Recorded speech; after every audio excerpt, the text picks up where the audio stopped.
छत्रपती संभाजीनगरमध्ये निवडणूक जाहीर झाली. अर्ज दाखल होण्याचे दिवस सुरू होते आणि सत्ताधारी महायुतीतील दोन प्रमुख पक्ष एकत्र लढणार की वेगळे यावरच सगळं राजकारण थांबलं होतं. 9 बैठका झाल्या, वरिष्ठ नेते आले, फोन झाले, मध्यस्थी झाली, पण तरीही शेवटी युती तुटली. आता प्रश्न हा नाही की युती का तुटली. खरा प्रश्न हा आहे की युती तुटल्यानंतर छत्रपती संभाजीनगरच्या राजकारणाचं गणित नेमकं कसं बदलणार आहे. मतांचं विभाजन होणार का? सत्ताधारी विरुद्ध सत्ताधारी अशी लढत कोणाच्या फायद्याची ठरणार आणि सगळ्यात महत्त्वाचं फायदा कुणाला होणार? आज या सगळ्या प्रश्नांची उत्तरं शोधण्याचा प्रयत्न करणार आहोत. छत्रपती संभाजीनगर महापालिकेचा रणसंग्राम आपण जाणून घेणार आहोत. नमस्कार, मी अंजली आणि आपण पाहत आहात त्याचं काय महाराष्ट्र. छत्रपती संभाजीनगरमध्ये भाजप आणि शिवसेना युती तुटल्याची अधिकृत घोषणा पालकमंत्री संजय शिरसाट यांनी केली आणि अनेक दिवस चाललेल्या राजकीय अनिश्चिततेवर अखेर पडदा पडला. अर्ज दाखल करण्याच्या शेवटच्या क्षणापर्यंत युती होईल अशी शक्यता जाणीवपूर्वक जिवंत ठेवण्यात आली होती. कारण ही केवळ स्थानिक पातळीवरील चर्चा नव्हती, तर राज्य पातळीवरही दोन्ही पक्षांनी एकत्र राहावं अशी स्पष्ट इच्छा होती. मुख्यमंत्री आणि उपमुख्यमंत्री दोघांनाही संभाजीनगरसारख्या संवेदनशील शहरात सत्ताधारी फाटाफूट होऊ नये असंच वाटत होतं.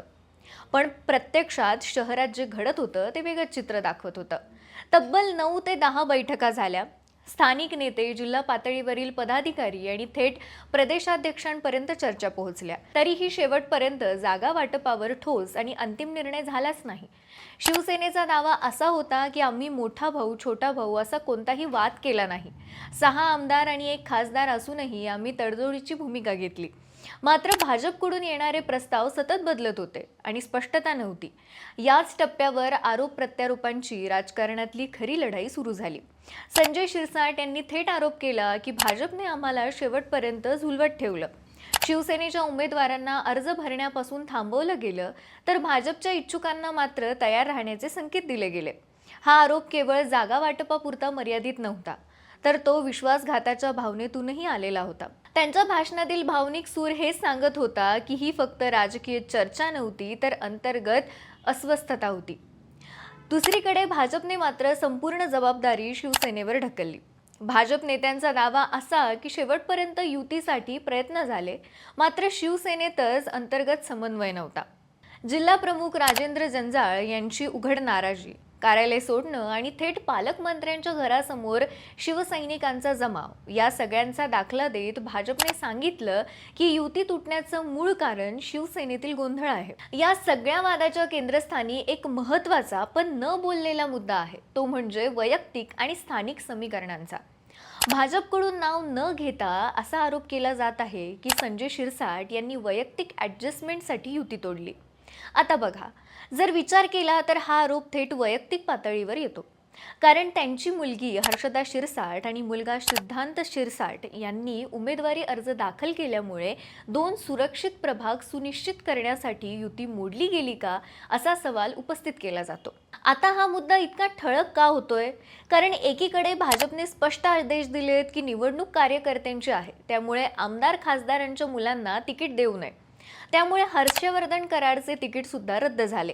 इतर शहरात सुद्धा असंच घडलं. तर दुसरीकडे शिवसेनेत मात्र शिरसाटांच्या दोनही मुलांनी रिंगणात उडी घेतली आहे. त्यामुळेही हा मुद्दा विचार करण्यास प्रवृत्त करतो. अर्थात हे आरोप आहेत, तथ्य नाहीत. पण निवडणुकीच्या काळात अशा आरोपांचा मतदारांवर परिणाम होतो हे वास्तव आहे. आता या युतीभंगाचा थेट परिणाम आकडेमोडीवर कसा होतो हे समजून घेणं गरजेचं आहे. तर बघा, छत्रपती संभाजीनगरमध्ये एकूण 29 प्रभाग आहेत. प्रत्येक प्रभागात 4 नगरसेवक निवडले जातात, म्हणजे एकूण 116 जागा. युती झाली असती तर दोन्ही पक्ष मिळून सुमारे 88 जागांवर लढतील अशी चर्चा होती. पण आता स्वतंत्र लढत असल्यामुळे शिवसेना आणि भाजप किती उमेदवार देतात हा मोठा प्रश्न आहे. काही प्रभाग मुस्लिम बहुल असल्यामुळे तिथे मोठे पक्ष उमेदवार देताना सावध भूमिका घेतात. त्यामुळे प्रत्यक्षात दोन्ही पक्ष 116 जागांवर उमेदवार देणार नाहीत, पण मतांचं विभाजन मात्र अटळ आहे. आता पुढचा विषय म्हणजे युती तुटल्यानंतर सर्वात मोठा परिणाम जो लगेच दिसतो तो म्हणजे कार्यकर्त्यांच्या मानसिकतेवर. महापालिका निवडणूक ही पूर्णपणे स्थानिक पातळीवर चालते. कोणाचा प्रभाग, कोणाचा संपर्क, कोणाची कामं हे सगळं मत ठरवतात. युती असताना जे कार्यकर्ते एकत्र प्रचार करणार होते तेच आता समोरासमोर उभे राहणार आहेत. अनेक ठिकाणी दोन्ही पक्षांचे कार्यकर्ते एकाच वस्तीत, एकाच समाजात काम करणारे आहेत. त्यामुळे ही लढत पक्षीयपेक्षा वैयक्तिक होण्याची शक्यता जास्त आहे. अशा परिस्थितीत बंडखोरी, अपक्ष उमेदवारी किंवा मग पडद्यामागची मदत हे घटक निवडणुकीचं गणित पूर्णपणे बदलू शकतात. इतिहास पाहिला तर छत्रपती संभाजीनगरमध्ये शिवसेनेची पारंपरिक ताकद राहिलेली आहे. अनेक वर्ष महापालिकेवर शिवसेनेचं वर्चस्व होतं. पण गेल्या काही वर्षात भाजपने आपली संघटनात्मक ताकद वाढवली आहे.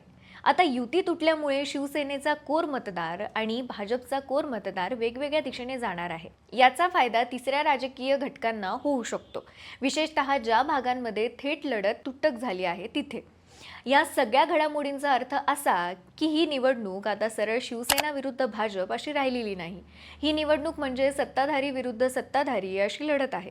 आता ह्यात कोणाचं वर्चस्व राहील हे फक्त पक्षावर नाही तर उमेदवारांची निवड, बंडखोरी किती होते, कार्यकर्ते किती एकदिलाने काम करतात आणि शेवटी मतदार कोणाला विश्वासार्ह मानतो यावर ठरणार आहे. आणि या युतीभंगाकडे फक्त एका महापालिकेपुरतं पाहून चालणार नाही, कारण छत्रपती संभाजीनगरचं राजकारण कायम राज्याच्या राजकारणावर प्रभाव टाकत आला आहे. इथे जो पक्ष वरचढ ठरतो त्याचा संदेश थेट विधानसभा आणि लोकसभा समीकरणांपर्यंत जातो. शिवसेनेसाठी ही निवडणूक म्हणजे आपली पारंपरिक ताकद अजूनही शाबूत आहे का याची चाचणी आहे. तर भाजपसाठी ही संधी आहे युतीशिवाय ही शहर जिंकता येतं हे दाखवण्याची. त्यामुळे ही निवडणूक केवळ नगरसेवकांची नसून भविष्यातील नेतृत्व आणि राजकीय दावे मजबूत करणारी ठरणार आहे. एकंदरीतच आज युती तुटली आहे, पण खरा निकाल मतदानाच्या दिवशी लागणार आहे. मतांचं विभाजन कोणाच्या फायद्याचे ठरणार? भाजप पहिल्यांदा महानगरपालिकेवर सत्ता मिळवणार की शिवसेना आपला इतिहास कायम राखणार?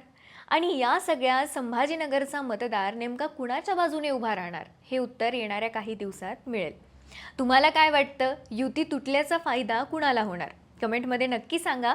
बाकी राजकारणाच्या आखाड्यात आपली नजर कायम असणारच आहे, तेव्हा कुठेही जाऊ नका. पाहत रहा, सबस्क्राईब करा. त्याचं काय महाराष्ट्र.